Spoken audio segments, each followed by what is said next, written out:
भगवद गीता। गीता 5वां अध्याय आसान हिंदी भाषा में 5वें अध्याय में भगवान कर्म, फल और त्याग, कर्मयोगी के लक्षण, कर्म मार्ग और योग, त्याग मार्ग और योग, इन सब के बारे में बड़े ही सुंदर तरीके से बताते हैं। अर्जुन कृष्ण से कहते हैं, ये कृष्ण पहले आप त्याग की प्रेरणा देते हैं और फिर निस्वार्थ कर्म करने की प्रशंसा करते हैं। अब आप ही मुझे सही सही बताएं कि इन दोनों मार्गों में कौन सा मार्ग अधिक अच्छा है। भगवान कृष्ण बड़े ही सहज में तरीके से उत्तर देते हैं।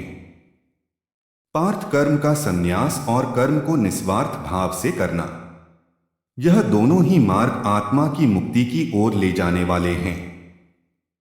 लेकिन इन दोनों मार्गों में से कर्म को त्यागने से कर्म को निस्वार्थ भाव से करना कहीं अधिक अच्छा है।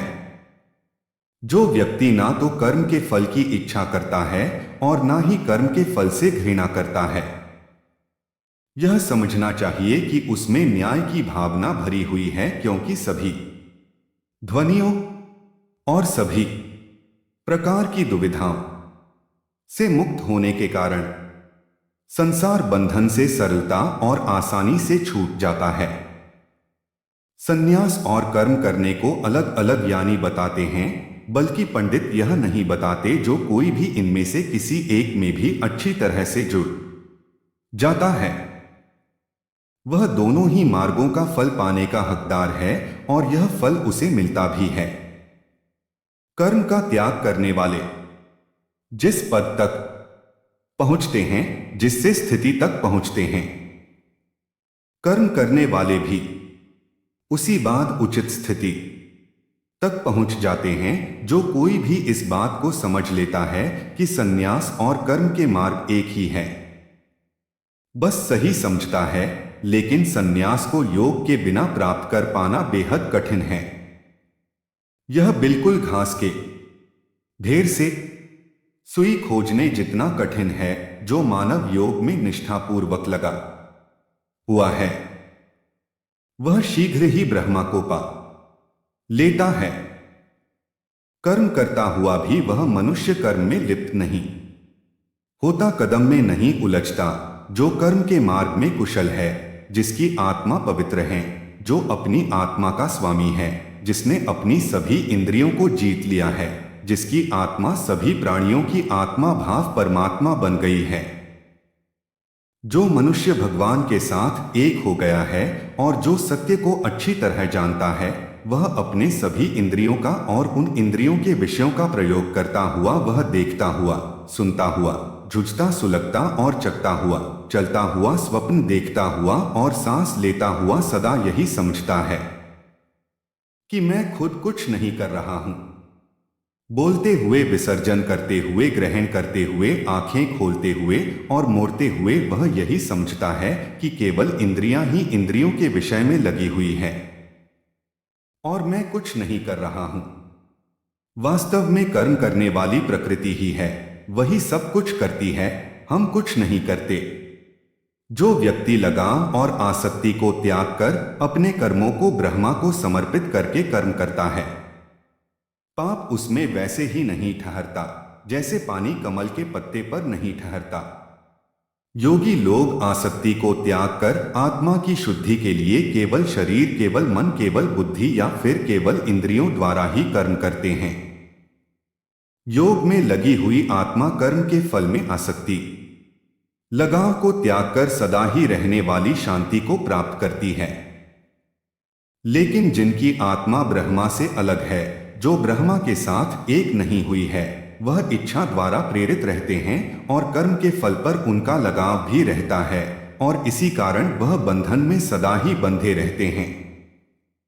जिस व्यक्ति ने मन द्वारा सभी कर्म त्याग कर अपनी प्रकृति को वश में कर लिया है, वह ना कोई कर्म करता हुआ और ना ही कोई कदम करवाता हुआ इस 9 द्वार वाले शरीर रूपी नगर में निवास करता है। सर्वोच्च प्रभु आत्मा ना तो लोगों को कर्ता बना दी है और ना ही कम करती है और ना ही वह उनको उनके कर्मों के फल द्वारा साथ जोड़ती है। यह है तो इन वस्तुओं का स्वभाव ही है जो इन सब में स्थिर होकर इनमें सब कुछ करवा रहा है। लेकिन मनुष्य के ज्ञान पर अज्ञानता का पर्दा पड़ा हुआ है।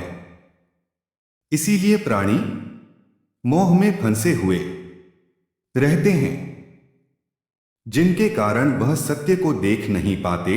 लेकिन जिन लोगों ने ज्ञान द्वारा अपने मोह और अपने अज्ञान का पर्दा हटा दिया है, उनके लिए ज्ञान उनकी आत्मा को वैसे ही प्रकाशित कर देता है जैसे सूर्य सारे संसार को प्रकाशित कर देते हैं, जिससे सब कुछ साफ साफ दिखाई देने लगता है और तब वो सबको देख पाते हैं।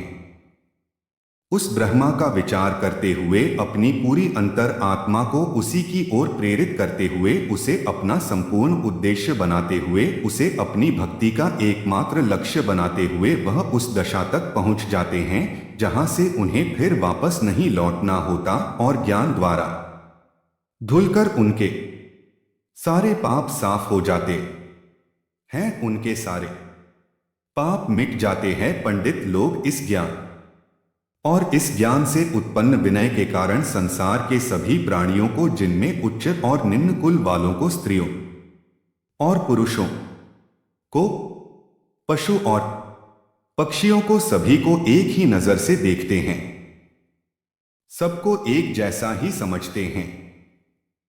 जिस व्यक्ति का मन साम्य अवस्था में स्थिर हो गया है, उसने इस पृथ्वी पर ही इसी जीवन काल में ही संसार जीत लिया है।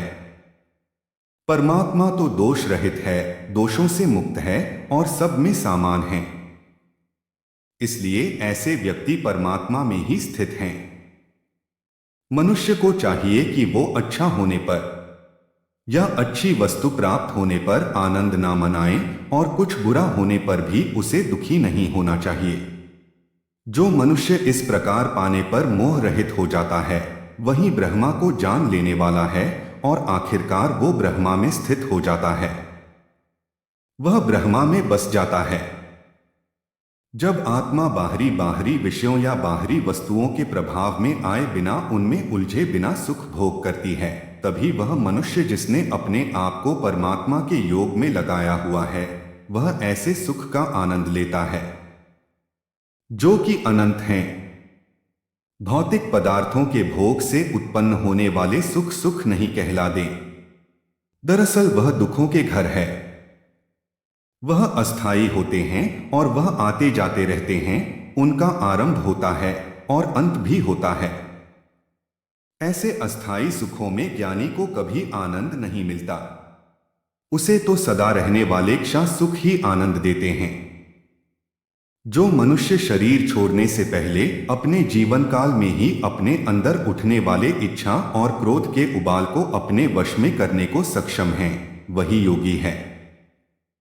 वही सुखी है जो मनुष्य अपने अंदर ही सुख पा लेता है, जो अपने अंदर ही आनंद पाल लेता है, और इसी प्रकार जो अपने अंदर ही ज्योति पा लेता है, वह योगी ब्रह्मा रूप हो जाता है और वह मोक्ष और परमति को प्राप्त कर लेता है।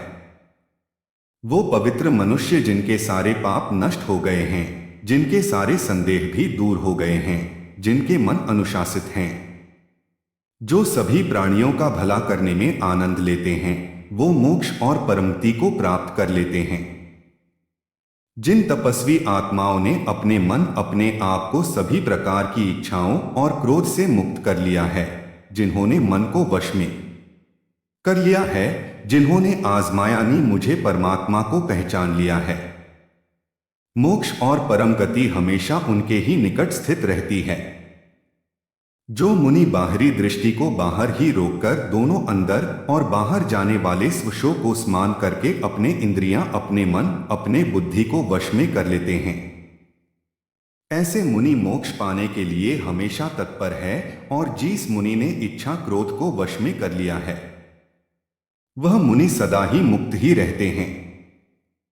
वह मुनि मुझे ही परमात्मा मानकर और यह जानकर मैं परमात्मा ही सभी यज्ञ तपों का आनंद लेता हूं और मैं ही सभी लोगों का स्वामी हूं और सभी प्राणियों का मित्र हूं, यह सब जानकर वह शांति को प्राप्त करते हैं। इसी के साथ भगवद गीता का 5वां अध्याय खत्म होता है। बाकी के अध्याय भी आपको जल्द ही चैनल पर देखने को मिलेंगे। इसके लिए चैनल को सब्सक्राइब जरूर करें ताकि अगले अध्याय आपसे कभी भी मिस ना हो पाए। बाकी के अध्याय भी आपको हमारे चैनल की भगवद गीता प्लेलिस्ट में मिल जाएंगे और कमेंट्स में जय श्री कृष्णा जरूर लिखें। तो मैं मिलूंगा आपको अगले अध्याय में, तब तक के लिए जय श्री कृष्णा।